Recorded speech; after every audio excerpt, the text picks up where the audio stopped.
पण सरीला शिकवतो. नक्की नक्की. नाही काय तुमची फसवणूक झाली असती की नाही, तो मुलगा नसता तर झाली असती ना मालक. आता काय या बालमजुरीनं माया बापानं मला लावलं कामाला, पण आपण ती चूक करणार नाही. हे उद्यापासून हिला कामाला आणायचं, शाळेत पाठवायचं. हा मालक धन्यवाद बरं का. आता मला कळलंय, आता मंडळीला सांगून देतो मी काय आहे का नक्की. हा नाही काय मंडळी माहितीये का, बालमजुरी म्हणजे काय होतं तर मुलांचं बालपण आपण हिरावून घेतो. सगळ्यात मोठी चूक ही आहे का नाही. आता आपल्याला चूक सांगा, आपापल्या आई वडिलांनी आपल्याला लावलं कामाला, आतापर्यंत तेच करतोय. पिढी सुधारली का नाही, आपल्यालाच गरज आहे आपण सुधारायची पिढी. कामाला लावू नका मुलांना, त्यांना शाळेत पाठवा. बरं दुसरी गोष्ट काय होते तर बुद्धीची वाढ होत नाही हो. आता गुन्हेगारी क्षेत्र लहान मुलात वाढलं, कशामुळं तर या बालमजुरीमुळं. व्यसनं वाढली मुळात, कशामुळं या बालमजुरीमुळं.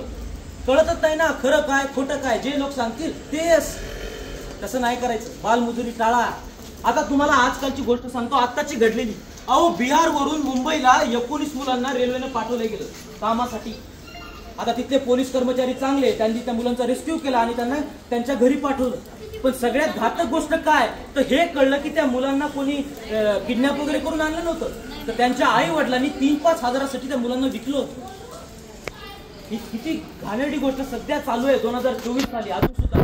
कधीपासून सांगत येतोय बालमजुरी टाळा, पण नाही. आपल्या आजूबाजूला तुम्हाला दिसतं, पण तुम्ही काय करता, त्याला इग्नोर करता, त्याला बघण्याचा प्रयत्न करता. पण अशा संस्था तर उभं राहिल्या, त्यांच्याकडे जाऊन हे सांगत जा की इथं बालमजुरी सुरू आहे, इथं बालकायदा सुरू आहे, इथं लग्न चालू आहे बालविवाह. हे सगळं हे कैलास बघतात, हे तुमच्या इथे उभारतात. ती सगळ्यात मोठी चांगली गोष्ट आहे आणि त्यांच्याकडे येऊन तुम्ही ह्या कंप्लेंट करू शकता. तर मला एवढंच सांगायचंय. आता मला तर कळलंय बाबा, माझ्या सरीला मी पाठवणार शाळेत. आता तुमच्या जवळ कुठं सरी आहे, तिला सगळ्यांना शाळेत पाठवा.